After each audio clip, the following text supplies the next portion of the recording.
હવે ત્યારબાદ શીખવા જઈ રહ્યા છીએ આંખની ખામી। આપણે જોયું કે માનવ આંખ કોઈ પણ વસ્તુને જુએ છે તો એના માટે નેત્રમણીમાંથી વસ્તુમાંથી આવતા કિરણોનું વક્રીભવન થઈ નેત્રપટલ પર પ્રતિબિંબ રચાય। આ માટે નેત્રમણી જરૂરિયાત અનુસાર જાડો પાતળો થાય, નેત્રપટલ પર પ્રતિબિંબ રચાય તો વસ્તુ સ્પષ્ટ દેખાય।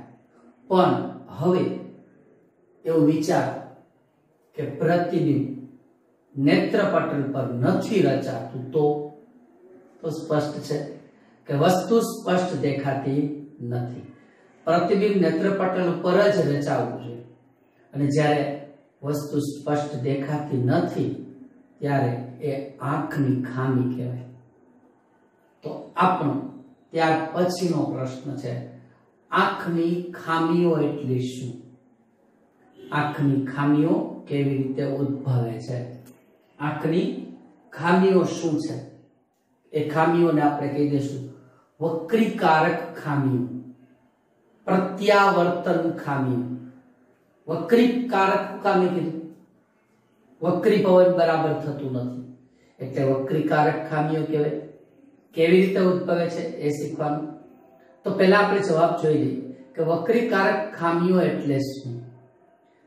જ્યારે આપણી આંખ વડે વસ્તુઓને, એ પછી દૂરની વસ્તુ હોય કે નજીકની વસ્તુ હોય, વસ્તુઓને આરામથી અને સુસ્પષ્ટ રીતે જોઈ શકાતી નથી। જ્યારે આપણી આંખો એટલે કે જે ખામીને કારણે આપણી આંખો વસ્તુઓને આરામથી સુસ્પષ્ટ જોઈ શકતી નથી, જે ખામીને કારણે આપણી આંખો વસ્તુઓને આરામથી અને સુસ્પષ્ટ જોઈ શકતી નથી ત્યારે આંખની ખામીઓ ઉદ્ભવે છે। એ આંખની ખામીઓને વક્રીકારક ખામીઓ કહેવાય છે। એવી ખામીઓને વક્રીકારક ખામીઓ કહેવાય છે। ચાલો વક્રીકારક ખામીઓ કેવી રીતે ઉદ્ભવે છે એની ચર્ચા કરીએ। જો તમે માનવ આંખ વિશે વ્યવસ્થિત સમજ્યા હશો તો સહેલું છે, બરાબર? તો જો મુદ્દો એવો છે કે કેવી રીતે ઉદ્ભવે છે। જો સિલિયરી સ્નાયુઓ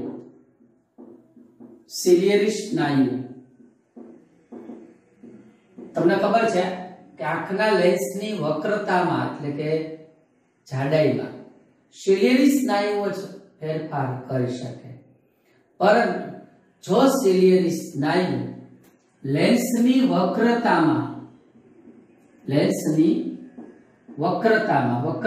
એટલે જાડાઈમાં જરૂરિયાત મુજબ ફેરફાર ન કરે, જરૂરિયાત મુજબ એટલે શું એ પણ સમજવું જરૂરી છે। જરૂરિયાત મુજબ એટલે દૂરની વસ્તુ જોતા હોય તો આંખનો લેન્સ પાતળો થવો જોઈએ, એ કામ સિલિયરી સ્નાયુઓ કરશે। પણ જો સિલિયરી સ્નાયુ લેન્સને પાતળો ન કરે, એની જાડાઈમાં ફેરફાર ન કરે તો ખામી ઉત્પન્ન થાય। અથવા નજીકની વસ્તુ જોતા હોય તો સિલિયરી સ્નાયુઓ સંકોચન પામી લેન્સને જાડો કરે। પણ જો સિલિયરી સ્નાયુ એવું ન કરે તો નજીકની વસ્તુ બરાબર ના દેખાય, આંખની ખામી ઉત્પન્ન થાય। એટલે આપણો પ્રશ્ન છે કે જો સિલિયરી સ્નાયુઓ લેન્સની વક્રતામાં જરૂરિયાત મુજબ ફેરફાર ન કરે તો પ્રતિબિંબ નેત્રપટલ પર પડવાને બદલે નેત્રપટલ ઉપર પ્રતિબિંબ રચાવવું જોઈએ ને, નેત્રપટલ પર રચાવાને બદલે નેત્રપટલની આગળ કે પાછળ રચાય છે, જેથી એના કારણે નજીકની કે દૂરની વસ્તુ સ્પષ્ટ દેખાતી નથી, જેથી નજીકની કે દૂરની વસ્તુ સ્પષ્ટ દેખાતી નથી, બરાબર। અને મેં કહ્યું એ પ્રમાણે આંખની સમાવેશ ક્ષમતા ધીમે ધીમે ઘટી જાય છે, જેથી આંખની સમાવેશ ક્ષમતા ઘટી જાય છે અને વ્યક્તિને આરામથી વસ્તુઓ સ્પષ્ટ દેખાતી નથી, બરાબર। એટલે કે આંખની ખામી ઉદ્ભવે છે। શું થાય છે? આંખની ખામી ઉદ્ભવે છે। આવી આંખોને ખામીવાળી આંખ કહેવાય છે, ખામીવાળી આંખ કહેવાય છે। તો આપણો મુદ્દો આ હતો, ખામીવાળી આંખ કોને કહેવાય, કેવી રીતે ઉદ્ભવે। જો સિલિયરી સ્નાયુઓ લેન્સની વક્રતામાં એટલે કે એની જાડાઈમાં જરૂરિયાત મુજબ ફેરફાર ન કરે તો પ્રતિબિંબ નેત્રપટલ પર પડવાને બદલે કાં તો નેત્રપટલની આગળ અથવા નેત્રપટલની પાછળ, હવે એ તમારે સમજવાનું છે જે આના પછીના મુદ્દાની અંદર, જેથી નજીકની કે દૂરની વસ્તુ સ્પષ્ટ દેખાતી નથી, જેથી આંખની સમાવેશ ક્ષમતામાં ઘટાડો થાય છે, એટલે વ્યક્તિને આરામથી વસ્તુઓ સ્પષ્ટ દેખાતી નથી, બરાબર। આવી ખામી આંખની ખામી કહેવાય અને આવી આંખોને ખામીવાળી આંખ કહેવાય, બરાબર। તો આંખની 3 પ્રકારની ખામી આના પછી તમારા મુદ્દામાં શીખવાની આવે, બરાબર। લઘુ દ્રષ્ટિની ખામી, ગુરુ દ્રષ્ટિની ખામી અને પ્રેસ બાયોપિયા એ આપણે નેક્સ્ટ મુદ્દામાં આગળ વધતા જઈએ અને શીખતા જઈએ।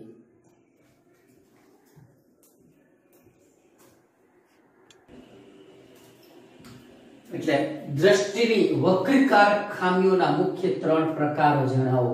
સિમ્પલ છે, તમે જાણતા જ હોય, બરાબર। હમણાં મેં કહ્યું લઘુ દ્રષ્ટિની ખામી, ગુરુ દ્રષ્ટિની ખામી અને પ્રેસ બાયોપિયા, બરાબર।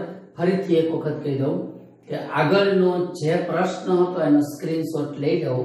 આપણી પાસે સ્માર્ટ બુક નથી એટલે એ તમારે સ્ક્રીનશોટ વડે નોટમાં ઉતારતા જાજો, બરાબર, જ્યાં સુધી સ્માર્ટ બુક ના આવે ત્યાં। તો દ્રષ્ટિની વક્રીકારક ખામીઓના મુખ્ય 3 પ્રકારો છે, બરાબર। માયોપિયા અથવા એનું નામ છે લઘુ દ્રષ્ટિની ખામી, બરાબર। બીજું છે હાઇપરમેટ્રોપિયા અથવા એનું નામ છે ગુરુ દ્રષ્ટિની ખામી, બરાબર। અને ત્રીજી વસ્તુ છે, બરાબર, 3 બાબતો આની અંદર તમારે શીખવાની આવે, બરાબર। ત્રીજી વસ્તુ છે પ્રેસ બાયોપિયા, બરાબર। ત્રીજી ખામી એટલે 3 પ્રકારની ખામીઓ આપણે વિગતવાર શીખવાની છે। એમાં આપણે પહેલી ખામી બાયોપિયા અથવા લઘુ દ્રષ્ટિની ખામીથી આપણે આગળ શીખીશું। લાસ્ટ વિડિયોમાં મેં તમને એવું કહ્યું હતું કે આપણે 3 પ્રકારની ખામી શીખવાના છે। માયોપિયા એટલે લઘુ દ્રષ્ટિની ખામી, હાઇપરમેટ્રોપિયા એટલે ગુરુ દ્રષ્ટિની ખામી અને પ્રેસ બાયોપિયા એટલે બંને ખામીનું સંયોજન। આપણે અત્યારે શરૂ કરીશું માયોપિયા લઘુ દ્રષ્ટિની ખામી અને એનું નિવારણ। એની અંદર 3 આકૃતિ આપણે દોરવાની આવશે, 3 આકૃતિ આવશે। આકૃતિ સિમ્પલ છે એટલે મેં દોરી નાખી છે, બરાબર, કે માનવ આંખની રચના દર્શાવતો ભાગ। હવે એમાં સ્ટેપ બાય સ્ટેપ શું સમજવાનું છે ને એ હું તમને આકૃતિમાં સમજાવતો જઈશ। પહેલી વાત તો એ છે કે માયોપિયા એટલે શું, મતલબ લઘુ દ્રષ્ટિની ખામી એટલે શું? આંખની એવી ખામી કે જેમાં દૂરની વસ્તુ અસ્પષ્ટ દેખાય છે, નજીકની વસ્તુ સ્પષ્ટ દેખાય છે। દૂરની વસ્તુ અસ્પષ્ટ એટલે નથી દેખાતી, કદાચ ચાખી દેખાય। તમે ક્લાસરૂમમાં છેલ્લી બેન્ચે બેઠા હો તો ઘણી વખત બોર્ડ પર લખેલા અક્ષરો તમને વંચાતા નથી, તો એ જે ખામી છે એ તમારી આંખની લઘુ દ્રષ્ટિની ખામી છે। નાની ઉંમરની વ્યક્તિઓમાં લઘુદ્રષ્ટિની ખામી હોય તો મેં શું કહ્યું ફરીથી? આંખની એવી ખામી કે જેમાં દૂરની વસ્તુ સ્પષ્ટ દેખાતી નથી, નજીકની વસ્તુ સ્પષ્ટ દેખાય છે, બરાબર? એટલે એવી ખામીને આંખની લઘુદ્રષ્ટિની ખામી કહેવાય. હું અહીં લખી દઉં વ્યાખ્યા. આંખની એવી ખામી જેમાં વ્યક્તિને દૂરની વસ્તુ અસ્પષ્ટ દેખાય છે. અસ્પષ્ટ દેખાય છે એટલે દૂરનું નથી દેખાતું એમ સમજવાનું, પરંતુ નજીકની વસ્તુ સ્પષ્ટ દેખાય છે. આંખની આવી ખામીને લઘુદ્રષ્ટિની ખામી કહે છે. હવે આ ખામી ઉદ્ભવવા માટે જવાબદાર પરિસ્થિતિ એ ખાસ મહત્વની વસ્તુ છે. જો તમે પહેલી આકૃતિ જુઓ, તમે ખાસ અનંત અંતરે રહેલી વસ્તુનું સ્પષ્ટ પ્રતિબિંબ નેત્રપટલ પર રચાય છે. મતલબ આ આંખમાં કોઈ ખામી નથી, સબ સલામત, બધું રેડી. દૂરની વસ્તુ ઓડેસ, એનું સ્પષ્ટ પ્રતિબિંબ નેત્રપટલ પર રચાય છે. પાઠ્યપુસ્તકમાં સહેજ આકૃતિ ખોટી છે, પહેલી આકૃતિ ધ્યાનમાં રાખજો, એટલે આ રીતે દોરવાની થાય. બીજી વાત, હવે દૂરની વસ્તુ ઓડેશનું પ્રતિબિંબ નેત્રપટલ ઉપર નથી પડતું. બીજી આકૃતિ નેત્રપટલની આગળ પ્રતિબિંબ રચાય છે, એટલે આ લઘુદ્રષ્ટિની ખામી વાળી આંખ છે. શું થયું? દૂરની વસ્તુ છે એ નજીક આવી ગઈ,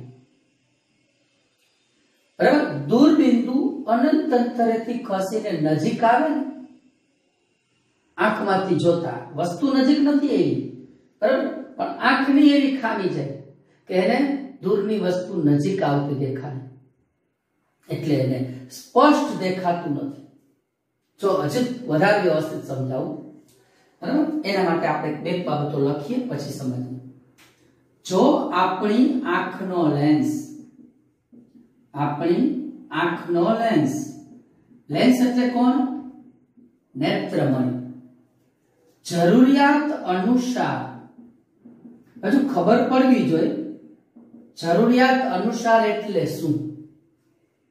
જરૂરિયાત અનુસાર એટલે દૂરની વસ્તુ જોતા હોય ને તો લેન્સની એવી જરૂરિયાત છે કે પ્રતિબિંબ નેત્રપટલ પર રચાય, એટલે લેન્સ પાતળો થવો જોઈએ, એટલે જરૂરિયાત અનુસાર, બરાબર? જો આપણી આંખનો લેન્સ જરૂરિયાત અનુસાર પાતળો ન થાય તો જાડો જ રહે, એમ સમજો. હાલો, જરૂરિયાત અનુસાર લેન્સ પાતળો થવો જોઈએ, એ ન થાય તો જાડો જ રહે. તો શું થાય? તો દૂરની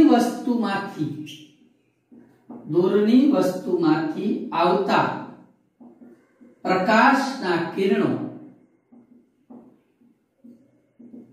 લેન્સ વડે વધુ પડતું વક્રીભવન પામી. જો મેં તમને કહ્યું આ લેન્સ વડે વક્રીભવન થઈ ગયું, અહીંયા વક્રીભવન થાય છે પણ માપે એટલે પ્રતિબિંબ નેત્રપટલ પર રચાય છે, પણ આ આંખ આપણી કેવી છે? ખામીવાળી આંખ છે. વક્રીભવન થાય છે પણ લેન્સ જરૂરિયાત અનુસાર પાતળો ન થયો તો દૂરની વસ્તુમાંથી આવતું પ્રકાશના કિરણોનું જૂથ છે એ લેન્સ વડે વધુ પડતું વક્રીભવન પામી નેત્રપટલની આગળ પ્રતિબિંબ છે. વક્રીભવન પામી નેત્રપટલની આગળ પ્રતિબિંબ રચે છે,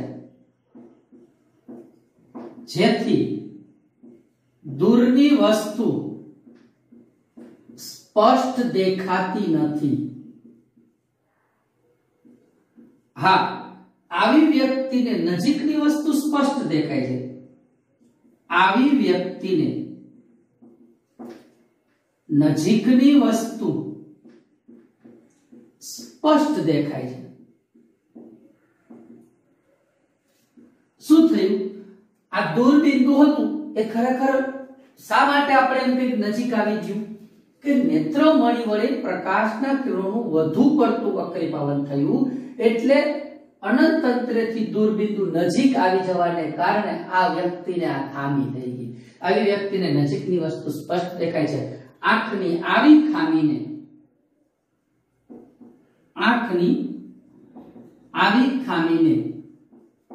લઘુ દ્રષ્ટિની ખામી કહે છે.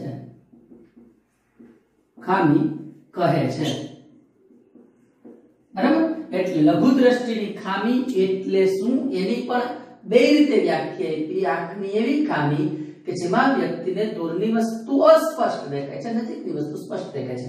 આંખની એવી ખામીને લઘુ દ્રષ્ટિની ખામી કહે. બીજી રીતે, જો આપણી આંખનો લેન્સ જરૂરિયાત અનુસાર પાતળો ન થાય તો કેવો રહે? જાડો જ રહે.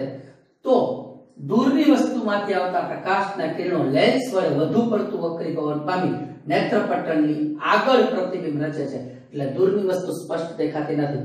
આવી વ્યક્તિને નજીકની વસ્તુ દેખાય છે. આવી ખામીને શું કહેવાય? લઘુ દ્રષ્ટિની ખામી કહેવાય. પણ આ ખામી રચાવવા માટે મેં તમને એક કારણ કીધું. શું કીધું? કે આ ખામી રચાવવા માટે દૂરબિંદુ નજીક આવી જાય છે, એટલે આ ખામી રચાય છે. બરાબર? આંખનું દૂરબિંદુ છે એ નજીક આવવાને કારણે આ દૂરબિંદુ અનંત અંતરેથી નજીક આવવાને કારણે આ ખામી રચાય છે. આ ખામી રચાય છે. ખરેખર દૂરબિંદુ આંખની વાત છે. આ લેન્સની ક્ષમતા એટલી હતી કે અહીં સુધીની જોઈ શકતો હતો. બચ્ચો વ્યવસ્થિત, આ લેન્સની ક્ષમતા એટલી હતી કે આ અનંત અંતર અહીં સુધીનું સ્પષ્ટ દેખાતું હતું, આની અંદર સ્પષ્ટ દેખાતું હતું. પણ લેન્સમાં શિલિયરી સ્નાયુ નબળા પડ્યા, તો શિલિયરી સ્નાયુમાં ખામી થઈ. લેન્સ જરૂરિયાત અનુસાર પાતળો ના થયો, એટલે અહીં સુધીનું દેખાવાનું બદલે અહીં સુધીનું જ દેખાય છે, અહીં સુધીનું જ દેખાય છે. પણ કિરણો તો અહીંથી આવે છે, અનંત અંતરેથી, એટલે એ કિરણો વક્રીભવન પામી નેત્રપટલની આગળ પ્રતિબિંબ રચે છે, એટલે વ્યક્તિની ચાકુ દેખાય છે. હવે એ ખામીનું નિવારણ, બરાબર? આ દૂરબિંદુ અનંત અંતરેથી નજીક આવવાને કારણે આ ખામી રચે છે. હવે અહીં આપણે ખામી ઉદ્ભવવાના બે કારણો અને નિવારણ નેક્સ્ટ આપણે મુદ્દામાં શીખીશું.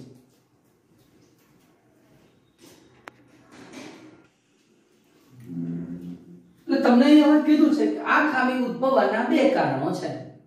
આમ તો વાત કરી આપણે, બે કારણો આવી જ ગયા. પહેલું કારણ, આંખના લેન્સની વક્રતા વધારે હોવી. એટલે મેં તમને આગળના મુદ્દામાં કીધું હતું, એક વખત રિવાઇઝ કરીને જોઈ લેજો. આંખનો લેન્સ જાડો જ રહે છે. જ્યારે લેન્સ જાડો હોય ત્યારે વક્રતા વધારે હોય. જરૂરિયાત અનુસાર લેન્સ પાતળો નથી થતો, જરૂરિયાત અનુસાર લેન્સ પાતળો નથી થતો એટલે તો આ ખામી ઉદ્ભવે છે. તો નથી થતો એટલે વક્રતા વધુ હોવી.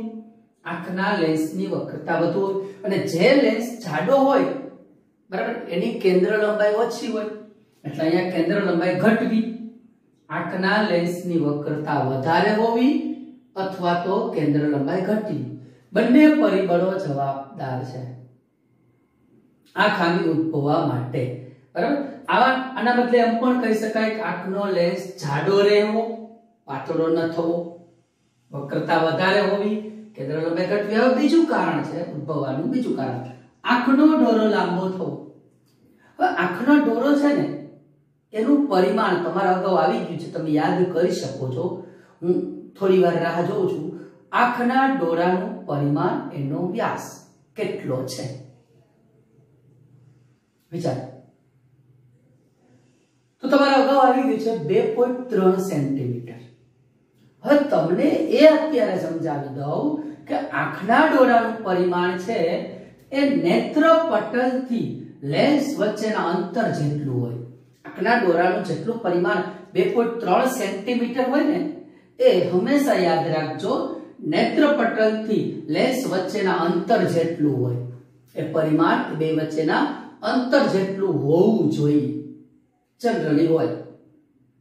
હવે પરિસ્થિતિ એવી થઈ કે આંખના ડોરાનું પરિમાણ એટલે કે આંખનો ડોરો લાંબો થવો, નેત્રપટલ અને લેન્સ વચ્ચેનું અંતર વધવું. જો શું લખી દીધું? નેત્રપટલ અને લેન્સ વચ્ચેનું અંતર વધે, બે વચ્ચેનું, એટલે ડોરો લાંબો થાય. એના પરિણામે પણ પ્રતિબિંબ નેત્રપટલ પર ઝીલાતું નથી, એટલે પણ આ ખામી ઉદ્ભવે છે. એટલે આ ખામી ઉદ્ભવવાના બે કારણો: આંખના લેન્સની વક્રતા વધારે હોવી અથવા કેન્દ્ર લંબાઈ ઘટવી, ડોરો લાંબો થવો એટલે કે નેત્રપટલ લેન્સ વચ્ચેનું અંતર વધવું. હવે આ ખામીનું નિવારણ ત્રીજી આકૃતિ સમજાવીશું તમને, બરાબર? આ ખામીનું નિવારણ કરવા માટે યોગ્ય કેન્દ્ર લંબાઈ વાળા તમે ચશ્મા પહેરો છો, એ ચશ્માના કાચ અંતર્ગોળ લેન્સ ના હોય. યોગ્ય કેન્દ્ર લંબાઈ વાળા અંતર્ગોળ લેન્સનો ઉપયોગ કરી આ ખામીનું નિવારણ કરી શકાય છે. યોગ્ય કેન્દ્ર લંબાઈ વાળા અંતર્ગોળ લેન્સ, તો અહીંયા અંતર્ગોળ લેન્સ આપ્યો છે તમને, તો એમાં શું થયું, હું કામ નિવારણ થઈ ગયું, એ પણ એક વિચારવા જેવું છે. સરસ મજાનું. જો બન્યું કે દૂરબિંદુ અનંત અંતરેથી ખસી નજીક આવી, અહીંયા આવી ગયું, એટલે એના કારણે પરિસ્થિતિ એવી થઈ કે પ્રતિબિંબ નેત્રપટલની આગળ રચાયું, બરાબર? એટલું સમજાણું. પણ હવે આનું નિવારણ કરવા માટે આપણે વચમાં રાખી દીધો અંતર્ગોળ લેન્સ. તો અંતર્ગોળ લેન્સ શું કરશે કે પ્રકાશના જે સમાંતર કિરણો હશે ને, એ પ્રકાશના સમાંતર કિરણોને સહેજ આમ દૂર લઈ જશે. એટલે આપણો લેન્સ જે પાતળો નહોતો થતો, આપણું ખામી હું કામ રચાઈ હતી? લઘુ દ્રષ્ટિની ખામી શા માટે રચાઈ હતી? કે લેન્સ જરૂરિયાત અનુસાર પાતળો ન થતો, તો કઈ વાંધો નહીં. અંતર્ગોળ લેન્સે શું કર્યું કે પ્રકાશના કિરણોને દૂર થોડા ધકેલી દીધા, એટલે એના કારણે લેન્સમાં યોગ્ય જગ્યાએથી વક્રીભવન પામ્યું, નેત્રપટલ પર કેન્દ્રિત કર્યા. એટલે અંતર્ગોળ લેન્સ વડે એટલે નિવારણ થાય. અહીંયા બહિર્ગોળ લેન્સ રાખો તો કિરણો અંદર આવે, અને અંદર આવે તો વળી પાછું પ્રોબ્લેમ ઉભો થાય. અંતર્ગોળ લેન્સ રાખો એટલે કિરણો સહેજ આમ બહાર ગયા, એટલે નેત્રમણીના ચોક્કસ ભાગ ઉપર આપાત થઈ ત્યાંથી ચોક્કસ વક્રીભવન થઈ એક્ઝેક્ટ નેત્રપટલ ઉપર કેન્દ્રિત થાય. એના માટે અહીંયા લખ્યું છે યોગ્ય કેન્દ્ર લંબાઈ વાળા. માણસને જે પ્રકારની ખામી હોય એવી કેન્દ્ર લંબાઈ વાળા લેન્સનો ઉપયોગ થાય છે. અને છેલ્લો મુદ્દો કહી દઉં, પાઠ્યપુસ્તકમાં મુદ્દા નથી એટલે છેલ્લો મુદ્દો એ પણ તમને કહી દઉં. આ ખામીનું નિવારણ, એ તો આપણે થઈ ગયું આ ખામીનું નિવારણ, બરાબર? પણ આ ખામી સામાન્ય રીતે નાની ઉંમરની વ્યક્તિઓમાં જોવા મળે છે. સામાન્ય રીતે નાની ઉંમરની વ્યક્તિઓમાં જોવા મળે છે. એટલે કે તમને બધાને જે ચશ્માના નંબર છે એનું મેઇન રીઝન છે આ લઘુ દ્રષ્ટિની ખામી. નાની ઉંમરની વ્યક્તિઓમાં આ ખામી જોવા મળે છે, બરાબર? એટલે એ વાત સાથે આ મુદ્દો પૂરો થાય. તમામ મુદ્દામાં વચ્ચે સમય આપું છું, સ્ક્રીનશોટ લઈ લેવાનો અને એનો ઉતારો કરવાનો છે અને પાકું કરતું જવાનું છે, બરાબર? અત્યારે પણ આ મેં મુદ્દા લખ્યા છે, આનો સ્ક્રીનશોટ પાડી લેવાનો અને ઉતારી લેવાનું છે વ્યવસ્થિત. દરેક વખતે વારંવાર ન કહેવું પડે, બરાબર? ખાસ કાળજી રાખો, આપણી પાસે આ પાઠની પીડીએફ નથી, એટલે પોઈન્ટ વાઇઝ માહિતી લખતી જવાની રહી. અહીં લઘુ દ્રષ્ટિની ખામી પૂરી થાય. હવે એવી જ વાત સાથે ગુરુ દ્રષ્ટિની ખામીમાં આગળ વધીશું.